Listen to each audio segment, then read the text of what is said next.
kaleessa Premier League Englandin shifee qabxiiwwan hin eegamin galmaanii jiru. Arsenal Villa Park irratti akka rakkatu tapha kaleessaa dura illee dubbatamaa ture. Kaleessa illee kanuma kan arguu dandeenye Villa Park Arsenalif qormaata. Unai Emery leenjii Arsenal turani. Arsenal keessatti qabxii kilabichi barbaadu argachuu dhabuu isaaniitiin wal qabatee kilabicha geggeeffamanii achi gara Spain deemanii ergasii gara Aston Villaatti erga deebi'anii ga'umsa ajaa'ibaa mul'isan. Keessattuu tapha Arsenal faallaatanii taphatan cimaniiti wal naman gaafachiisneedha. Tapha kaleessaa irrattis Christian Musqueraan akkasuma Magalhaes ni taphatuuf yaadamee ture ta'us garuu taphachuu hin dandeenye sababa miidhamaatiin Salibaan faan jiranii so ittisni kilaba kanaa walitti aansee taphattoonni jajjaboon miidhamuun Arsenal leenjisanii bakka taphaan duraaf taphaan booda wanti jiru waliif faallaa dirree taphaa keessa yeroo jirtuu fi erga tapha injifattee waliif faalladha. Garuu dirree taphaa san keessa daqiiqaa 90 sana keessatti akka maal isin jedhu waan harka kee gahee harka keessaa fudhachuuf qabsoo taasifamuudha. Humna irra caaltee dandeettii irra caaltee taaktika irra caaltee kaleessa mala irra caaleera Unai Emery tapha kaleessatiin akka tapha sanaan gosa sadi qaba taphni kun yookaan immoo bifa sadi taatee sadi tapha irratti mudate jechuudha dandeessa. Dursee Arsenal dhiibbaa uumee taphataadha kan inni ture goolii galchanii Everich Ezen goolii galche taphaan ala jedhamuudhaan jalaa haqamte. Sanaan booda garuu Aston Villaan irra deddeebiidhaan Oli Watkins dabalatee yeroo gara garaatti boqonnaa duraan dura dhumaa sarara peenaalitii Arsenal keessa dhiibbaa uumaa turanii kubbaa caalee garuu kan taphataa ture Arsenal. Carraa argatan garuu Aston Villaan dhiibbaa gochaa turaniini daqiiqaa 36 irra deddeebii yaalii taasisan maatii Cash goolii galcheeni kan isaan 1-0dhaan dursaa boqonnaa baanii Mikel Arteetaan boqonnaa booda jijjiirama akka taasisu eegamaa ture. Taphattoota murteessoo keessaa yeroo gara garaatti jijjiiramee seenu qabxii Arsenal ittiin argatu keessaa tokko kan ta'e Leandro Trossard akkasumas Victor Gyökeres waliin gara dirree aseessanii sanaan booda hin turre daqiiqaa 6 qofa itti fudhate Leandro Trossard goolii galcheen tokko qixa ta'an taphichi tokko qixa xumurame. Mikel Arteetaan mataan isaa tokko qixa xumure jedhee amana jedhee yaadane tapha sanaan daqiiqaan idilee xumurame daqiiqaan dabalataa jaatu dabalame jaas xumuramuudhaaf sakandii mataa ishee irra lakkaadha kan isheen turte yeroo sanatti ture. Unai Emery daqiiqaawwan 90 keessa amma Bundiyaan jijjiirameeti seene daqiiqaawwan adda kan taasisu Unai Emery daqiiqaa xumuraatti taphataa qabxii jijjiiru seensise. Mikel Arteetaan taphataa qabxii taphichaa jijjiire goolii tokkotti jijjiire seese jijjiiree baase. Murtumti mataan isaa Mikel Arteetaan fudhate. Leandro Trossard jijjiiramee seene goolii galchee jijjiiramee bahe. Kun tariiti hamma xumuraatti Mikel Arteetaan garichi akka tasgabbii dhabu taasise jedheen kaasa. Kana alatti akkuma tuu kaafte Gabriel Magalhaes hin jiru, Salibaan hin jiru, Musqueraan yoo xinnaa torbeewwan jaaf kana booda illee dirree irraa fagaata. Iddoo kana eenyu taphachiise? Juureen Teembariin taphachiisa gidduutti irratti. Taphattoonni kunneen kanaan dura sarii qarqara faarratti kan isaan taphatan sarii ittisa qarqara irratti iddoo kanarratti qindoominni isaanii hangas mara laafaadha kan ture. Odeegaard duubatti deebi'ee taphattoota kanaaf gargaaruudhaaf yaala ture garuu hin milkoonne fi Unai Emery jijjiirama isaa taasisanii Bundiyaan daqiiqaa 96 sakandii wayiit irratti gara daqiiqaa 97 irratti goolii baay'ee hawwatuudha. Wal burjaajessuutu ture yeroo san keessatti sarara peenaalitii Arsenal keessatti taphattoonni kukkufaadha kan isaan turanii. Taphattoonni Arsenal miira ittiin tapha kana to'achuudhaaf dadhaban ture. Haala kanaan goolii kana haalli ittiin galchee immoo kufee ka'eeti miti. Kufee ka'ee in dhaabata kubbaa Jadon Sancho faan achi keessa taphattoota Arsenal walitti dhidhiitaa turan miira isaatirra dhufnaan kiyyoo keessa ol buuse jalanuma akkana itti ol galche. Arsenal yoo sanatti Mikel Arteetaan mataa isaanii qabatanii Unai Emery taphattoonni burraaqadha kan isaan turan. Injifannoo addaati Mikel Arteetaa irratti kan isaan kaleessa galma argatanii. Injifachuu qofaa miti garaagarummaa Arsenal waliin qabu qabxii 3tti dhibbisan.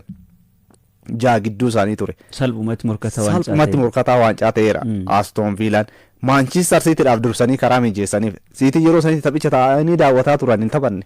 Pep Guardiolaan qabxii kana argeeti kan inni dirree seene. Kun Mikel Arteetaadhaaf yaaddoo guddaadha. Sararri ittisaa kun keessumattuu laafuun isaanii hammam Arsenal sarara ittisaa taphattoota kanneen irratti jabinni isaanii akka hirkate kan ittiin namatti agarsiisudha. Boqonnaa dura taphicha to'atee ture hanga goolii galchanitti immoo Aston Villaan goolii galchanii dhiibbaa irratti uumate gidduutti ammoo Arsenaal dhiibbaa irraa fudhatee ture. Daqiiqaa 10 kan ilaaltu yoo ta'e immoo Arsenaal duubatti deebanii sarara isaanii keessatti dhaabbatanii akkuma jiraniin ofirraa taphattoota Aston Villaa ofirraa ittisuudhaaf kan isaan tattaafataa turan. Kun gatii isaan kaffalchiiseera. Gareen Unai Emery daqiiqaawwan xumuraa sana keessa irra deddeebiidhaan goolii David Raya jalaa deebisee malee goolii kanarraa caalaadhaa gashuudha kan isaan danda'an. Yeroo lama sadi kan maaliin rukute utubaa yookaan dagalee sibiila goolii biraan gara alaatti kan isheen baate dabalatee kubbaawwan goolii ta'uu danda'an baay'eetu Aston Villa jala darbe kaleessa. Egaa kaleessa Arsenal imala taphoota 18 dorgommii hundumaan osoo hin mo'atamin imale kan isaan harkaa dhaban. Premier League Englandin erga Liverpoolin hagayya darbe ji'a 3 yoo xinnaate hagayya jechuun amarraa ji'a 3 booda Premier League Englandin injifatamanii jiru. Kanaan alatti Mikel Artetaan garee isaanii taphoota 5 darbaniin haalli isaan qabxii ittiin argatan laafadha. 5 darbanii 2 qixamanii tokko mo'amanii 2 qofa kan injifate Arsenal. Qabxii 9 argachuu qabu keessa qabxii 2 qofa argate. Arsenal amma torbeewwan 4 dura liigichaan amma kilabiin isa waliin morkatu inumayyuu tapha Champions League Europa Bayern Munich injifatee booda gareen Arsenal dhaabu hin jiru. Qabxii 8 illee Manchester City faa caalee dursaa ture. Garaagarummaan sun gara qabxii 2tti dhiphatee jira. Aston Villaan qormaata Arsenal ta'uu ragaaleen kana dura turan baay'ee waggaa 2 dura yeroo Arsenal Manchester City'dhaan qabxii 2 qofa caalamu tapha dhaqaa galaatiin Arsenal kan injifate Aston Villaadha. Tapha sanarraa yoo xiqqaate osoo tapha tokko injifate yookiin qabxii 3 kan argattu ta'e bara sana sila Arsenal Champions Premier League England ta'a jechuudha. Ammallee bara kana imala Arsenal taasisaa jiru irratti gufuu ta'a kan jiru Aston Villa ta'uusaa tapha kaleessaa irratti nutti mul'isee jira. Hanqinni sarartisaa taphattoonni sarartisaa Arsenal jalaa miidhamuun akkuma jirutti ta'e garuu tasgabbii dhabuun Arsenal tapha kaleessaa irratti daqiiqaa dhumaa irratti goolii akka keessummeessu taasisee jira. Amma goolii daqiiqaa dhumaa irratti Bundiyaan galche sana Mikel Artetaan akka galtu waan shakkina fakkaata. Kubbattiin gaafa karra eegaraa rukutamtu taphattoota sarartisaa Arsenaaliif ergaa dabarsaa ture. Gara duubaatti deebi'aa taphattoonni sarara gidduullee ergaa akkasii dabarsaa ture. Garuu ta'uu hin dandeenye daqiiqaa sanatti daqiiqaa xumurame almost sekondiidhaan lakkaa'amu san keessatti gooliin itti gale. San booda osoo daqiiqaan dabalataa kan jiraatu ta'e Arsenaal dandamatee carraa qixaan xumuru yookiin goolii biraa galchuu waan qabu na fakkaatan gama kootiin. Maaliif akka gareetti gareen kun garee hanqina guddaa irratti mul'atu hin turre jechuudha. Tapha kaleessaa irrattis caalmaas fudhatee taphachaa ture. Inumaayyuu kubbaa izeen galchee osoo taphaan ala jedhamu baatte carraa itti qixxaatus yookiin qixaan xumuruu ni qabaata ture. Garuu daqiiqaa dhumaa irratti sekondii dhumaa irratti gooliin galte sun hamilee taphattoota Arsenal fi leenjisaa kilabichaa illee waan cabsite kan natti fakkaatu deeggartoota kilabichaa dabalatee jechuudha. Sanas ta'e kana garuu Arsenal kaleessa mo'amuu isaatiin morkiin waancaa liigichaa daranuu akka finiinu taasisee jira. Manchester Cityn injifatee garaagarummaa gidduu isaanii gara qabxii 2tti dhiphisee Aston Villa dhaka waliin taphatanii Aston Villaan immoo gara qabxii 3tti dhiphisee jira. Kanaaf morkiin waancaa Premier League England ni yaadanna tapha 3 hin dura gaafa taphoota internationalaa deebi'an Pep Guardiolaan taphoonni morkiin waancaa yookiin taphoonni liigichaa amma booda eegalan jechuun isaanii ni yaadatama. Leenjisaan kun taphoota 2 darbeen rakkatanis injifatanii jiru. Quality Pep keessaa kan ittiin beekaman qabxii 3 milkeeffachuun dirqama akka ta'etti nama amananidha. Ittisni isaanii taphoota 2 darbeen goolii 6 keessummeessee jira. Dhugaadha rakkoo qaba, hanqina qaba, kan amananii jiru. Garuu faallaa sanaatiin goolii galchuu irratti hanqina hin qaban. Taphoota 2 darbe Leeds fi Fulham irratti goolii 7 galchuu danda'ee jira Manchester. Goolii 8 galchuu danda'ee jira. Tapha Fulham 5 fi 4 injifatan akkasuma tapha Leeds 3 fi 2 injifatan irratti walitti goolii 8 galchee jira. Gooliin 6 galee jira. Tapha kaleessaa irratti garuu hanqinoota san fooyyessuudhaan goolii 3 fi 0 inumaayyuu garee cimaa bara kana taatee liigichaa ta'e kan Arsenaaliin qore goolii 2 qixaan xumure kan Liverpool waliin goolii 1 qixaan xumure Sunderlandin haaluma salphaatti goolii 3 fi 0 injifachuudhaan gooliileen ittiin galle goolii 3 immoo qulqulluu galchanii injifatanii jiru. Gareen kun adeemsa keessa fooyya'insa akka qabuu fi tilmaama kana dura Manchester Cityn barichaan waancaadhaaf morkatuu hin danda'u jedhamu san waan faalleessina fakkaata tapha kaleessaanis milkaa'ina guddaadha kan galmeesse gara tapha Manchester City taasisan. Isaan dura tariiti waa'ee Unai Emery'dha leenjisaan kun Arsenalin erga leenjisanii bara dorgommii kana jalqabbiin isaanii leenjistootanii ari'aman jedhan keessaa tokko ture. Jalqabbii irratti goolii galchuuf rakkataa ture taphoota qixa ba'aa ni mo'ama ture Aston Villaan garuu taphoota waliigalaa kan ilaaltoote taphoota 27 Villa Parkitti osoo hin mo'amin kana keessaa 21 injifateera Aston Villaan. Premier League Englandin taphoota 7 dirree isaati irratti taphate taphoota 10 dirree isaati irratti taphate taphoota 10 darban keessaa 9 injifateera taphoota 7 walitti aansee dirree isaati irratti mo'ate kana keessaa 5 Premier League England Villa Park qormaata jabaa kilaboota ta'us kan ittiin mul'ifteedha tapha Manchester City ati kaleessa kaafte keessumattuu kaleessa ammoo Cityn bifa addaatiin dhiyaate ani tapha kanaan akka nama tapha kanaan dura Sunderland daawwataa tureetti murkiisaan kilaboota jajjaboo waliin tarii kilaboota jajjaboo warra jedhaman akka maqaa qaban keessaa Manchester United qofaadha kan garee kana injifate yeroo kanatti kilaba jabaa jedhamu baatus Manchester United ga'umsa irratti jiruuni garuu Chelsea injifateera gareen kun Stamford Bridgetti Arsenalin goolii 2 qixa xumureera garee ittisa jabaa qabu daqiiqaa xumuraati irratti goolii galcheen Liverpool waliin torbee 14ffaadhaan goolii 1 qixa kan inni xumurame kaleessa garee Manchester City sarri ittisaa isaanii ni dhimmisa jedhamee goolii hedduu taphoota hundumaan goolii 10 itti galee dorgommii hundumaan taphoota arfan sanaan duraatiin kaleessa garuu Sunderlandin daqiiqaa jalqabaati irratti qoraudhaaf yaalanillee goolii baay'ee hawwattuu Ruben Dias sarara peenaalitii meetira 27.4 irraa goolii galcheen gooliin kun baay'ee goolii hawwattuu turte sanaan booda Hoskogge Baadol kubbaa Phil Foden dhogorraa rukuteef addaan itti bu'ee kan inni galchee goolii sadaffaan ammoo Phil Foden kubbaa Raya Cherkin ga'umsa yookaan aartii kubbaa miilaa itti agarsiise dugda duuba isaa miila mirgaasin akkas bijeessee kenne galumallee galee Lukovichaadha galagalche gooliin kun goolii baay'ee inni bijeessee kenne hawwattuudha Phil Fodenis akkaataa inni immoo addaan goolii kana itti galche taphattoota Manchester City keessatti ga'umsa olaanaa mul'isan keessaa tokko ture kaleessa haala kanaan kan isaan goolii galchanii 3-0dhaan injifatanii qabxii 31 galchuudhaan amma garaagarummaa Arsenal waliin qabu 2tti dhiphiseera morkiin 8 ture gara 2tti dhiphachuu jechuun hangam kanaan boodallee taphni Manchester City kilaboota biroo waliin qabuu fi Arsenal waliin qabu holaalte immoo walii faayidaadha Cityidhaaf kanaan booda taphoonni ni salphatu Arsenaliif taphoota jajjaboodha qabu fuulduratti Premier League Englandin kan ilaalte yoo ta'e kun tariitii yeroo kanatti dhiibbaa hamaa keessa isaan seensisee kaasuu dandeessa Pep Guardiola immoo kaleessa Messi waan akkasii yeroo godhuun argine jedhe oversimplity yookaan immoo wanta tokko baay'ee salphisuun garuu dinqisiifadhee waan akkasii baay'een jaaladhu jedhe taphattoota koo waan akkasii hin gorsu yaada jedhu kaaseera Pep Guardiolaan kennaa kubbaa miilaa inni qabu taphataa dargaggeessa abdii akka ta'e baay'ee dandeettii kubbaa miilaa akka qabu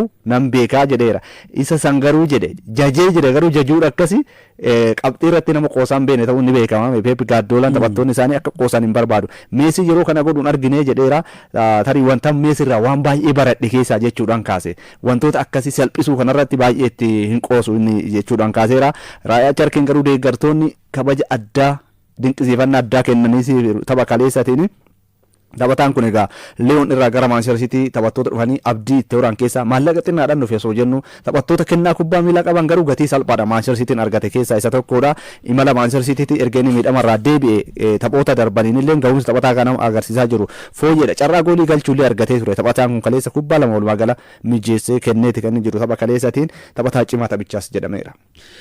Kubbaan inni mijeesse sun Rabona jedhamti akkaataan inni miila gara duubaatiin dhahee osoo jennu goolii kilaboota Biraazil lamaan gidduu irratti galte Ricardo taphataa jedhamu Studente fi Rivario kilaba Rosario tapha isaa irratti goolii taphataan galcheen kan maqaan kun moggaafame bara 1948 natti fakkaata Rabona jedhamti kubbaawwan akkanaa kana yeroo baay'ee taphattoota Biraazil aartii akkanaa kana kan mul'isanii darbee taphattoonni Francis Pogba faa kubbaa akkanaa Eric Lamela gooliin Arsenal irratti galte kubbaa akkasii ni argina kaleessa Cherkillee waan kana mul'isee jira dhuguma dandeettii qaba brilliant jedhaniiti kan ibsan Pep Guardiolaan taphattoota bara kana Manchester City mallaqaxinnaadhaan akkuma tuu kaaste garuu taphattoota egereen isaanii ifa ta'e kubbaa miilaa addunyaa keessatti mul'achuu danda'an keessaa Cherkin tokko ta'uusaa kana duraas irra deddeebiidhaan kaasaa turre kaleessas kana ragaa ba'uu dandeetii jira Manchester Cityn injifachuu isaatiin garaagarummaa Arsenal waliin qabu gara qabxii 2tti dhiphiseetii jira yeroo kennaa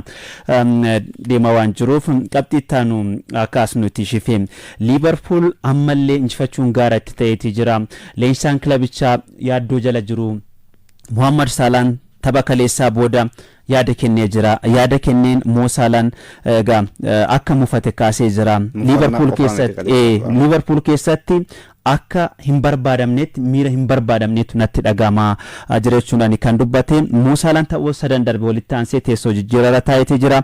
Tapha West Ham goolii 2-0 injifatan, Sunderland waliin goolii 1 qixaa fi kaleessa Leeds United waliin goolii 2-3 qixa xumuran irratti teessoo jijjiirara taa'ee jira. Taphataan murteessaan kun egaa ammatti ani akka konkolaataa jalatti autobusii jalatti darbamee nagataniitti natti dhagama jechuudhaan kan dubbate. Hariiroon Arne Slot waliin qabullee adeemsa keessaa akka laaffateedha kan dubbate.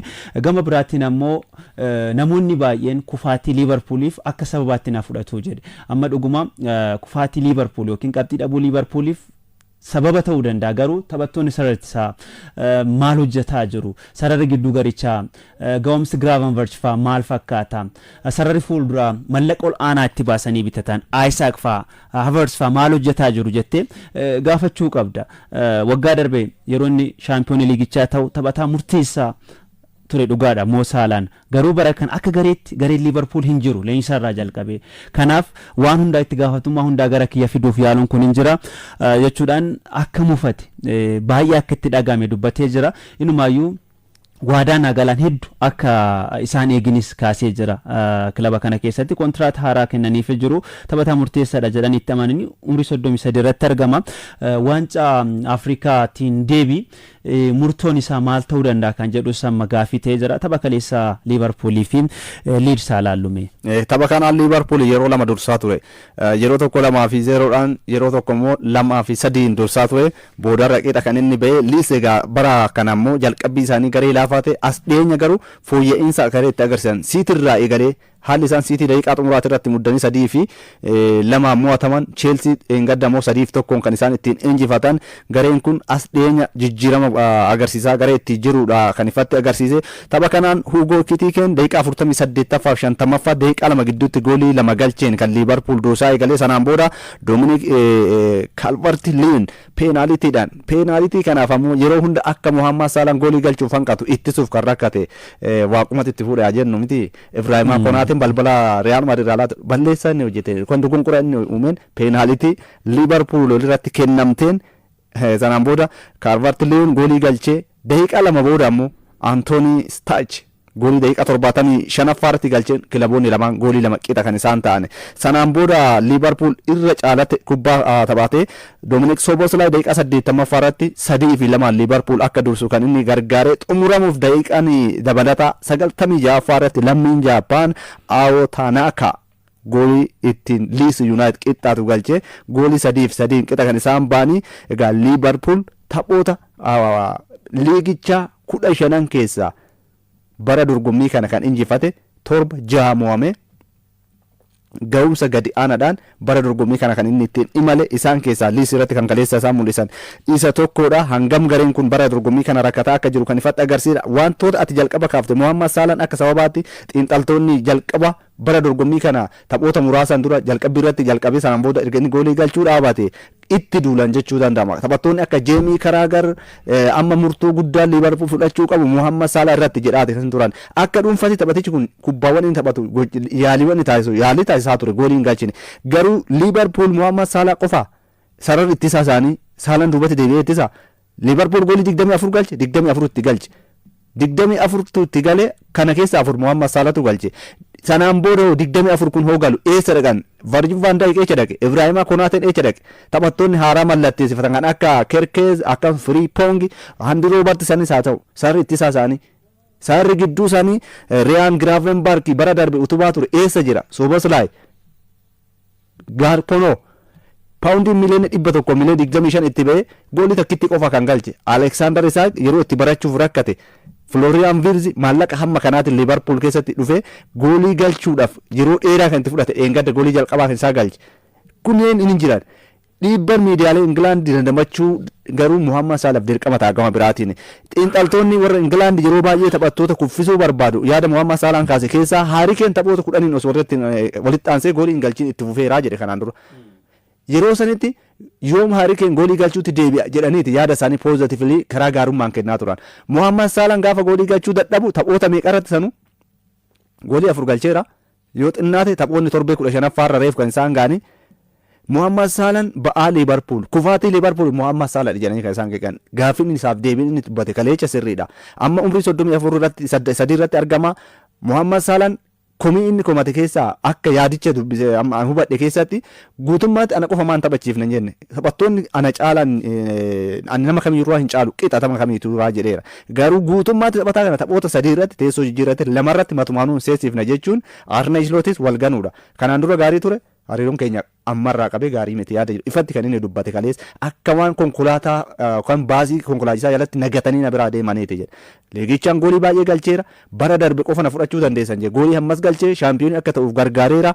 Kubbaa baay'ee mijeessee barootaan darban kana keessa ana caalaa sochii Liverpool keessatti namni taasise eenyu jedhe. Ijoolleen koo deeggaraa Liverpool ani deeggaraa Liverpool yeroo kanatti ani deeggartoota Liverpool baay'een jaaladha. Hariiroon Arne Slot waliin qabnu garuu amma booda laafeeraa jedhe. Eenyumaayyuu na shakka jedhe nan gaafate waancaa Afrikaan booda waa'een ta'u hin beeku.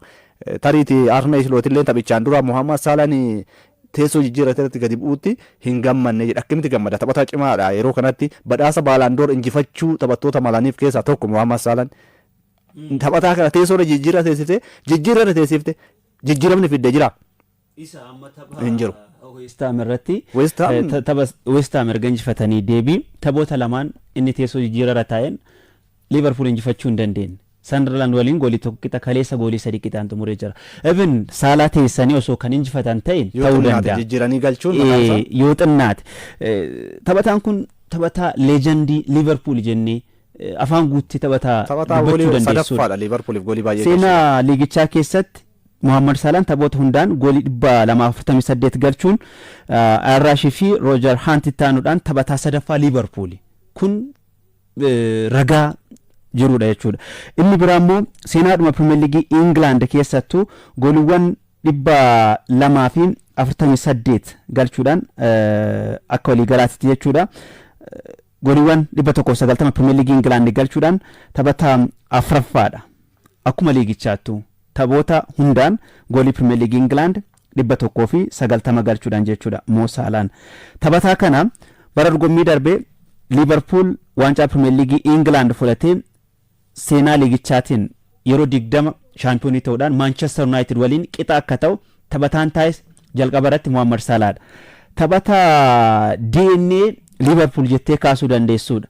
Akkuma tuukaasti maatiin isaa guutuun lammiileen Afrikaa hedduun lammiileen biyyoota baha giddu galeessaa hedduun isaanii sababiin itti liigii England akkasuma Liverpool itti jaallatan keessaa tokko lammiilee England dabalatee sababa Muhammad Salaati. Cimina taphataa kanaa naamusa taphataa kanaa jaalala taphataa kanaatiif jedhanii Liverpool jaallataniiru.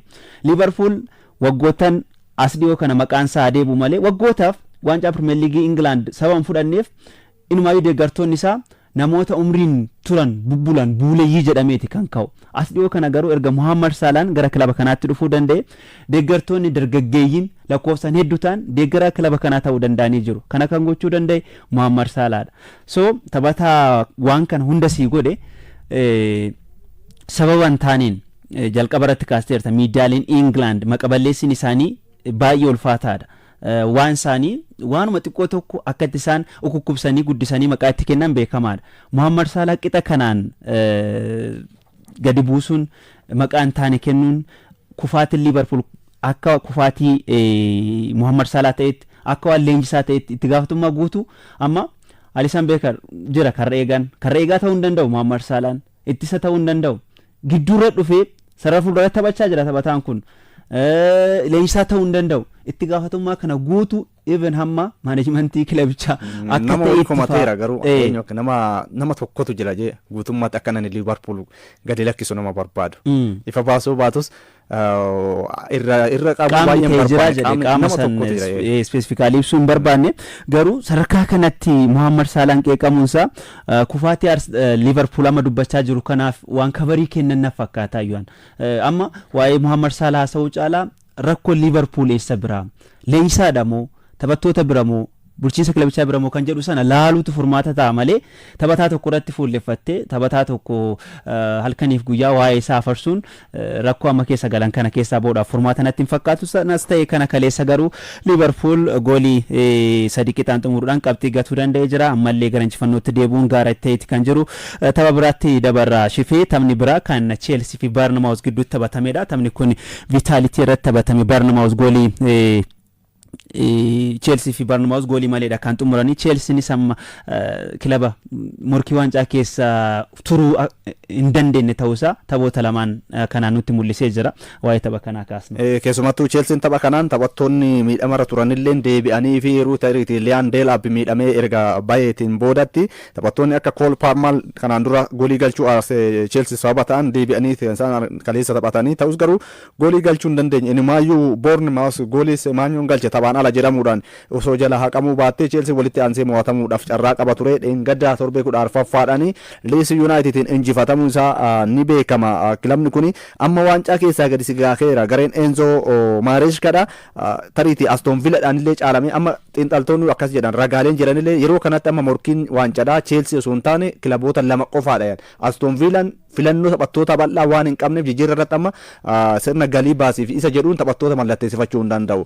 Iskaadii bal'aa isa jedhamu san tariitii cimina amma qabu morkataa jabaa ta'uu danda'a. Itti fufiinsa waan hin dandeenyeef morkii kilaboota lamaaniiti yaada jedhuudha kan isaan kaasanii. Chelsea yaada kana keessatti hirmaana dorgommii Awurooppaa yoo argate malee bara dorgommii kanas kilaba waancadhaaf morkanne ta'uu taphoota darbaniin ammoo faalladha kan inni malu. Arsenaal taphattoota hir'uun taphate qixa kan inni bahe. Sanaan dura gareewwan jajjaboo yeroo inni ittiin taphatee injifataatiin ture kan inni mul'ate Champions League Awurooppaatiin haalli Barcelonatti injifatee wal qabate amma garuu gara duubatti siggaateera. Kaleessa Bournemouth waliin goolii malee qixa bahee qabxii takka qofa argate.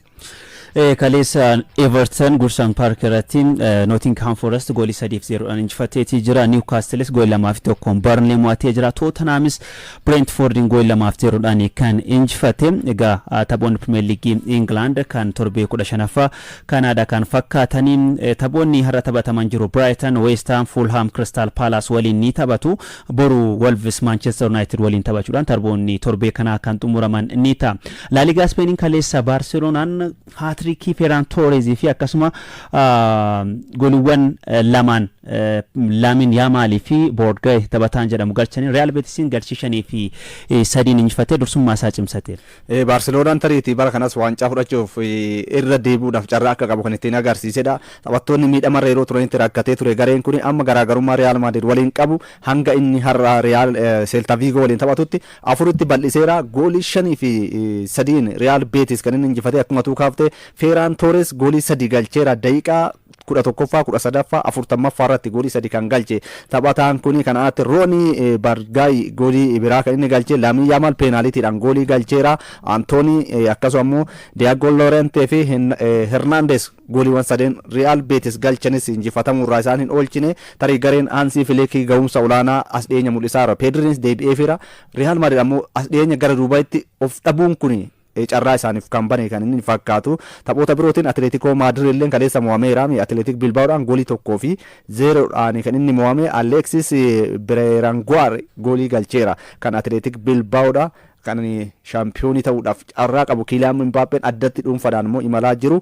Real Madrid irra immoo Celta Vigo waliin kan taphatu yoo injifate tarii qabxii tokkotti dhiibsisuu danda'a garaagarummaa.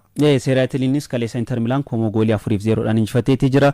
Akkasuma Bundesliga Jarmanis dursaa liigichaa injifateetii jira. Bayern Munich Harry Kane hat-trick hojjechuu danda'eetii jira.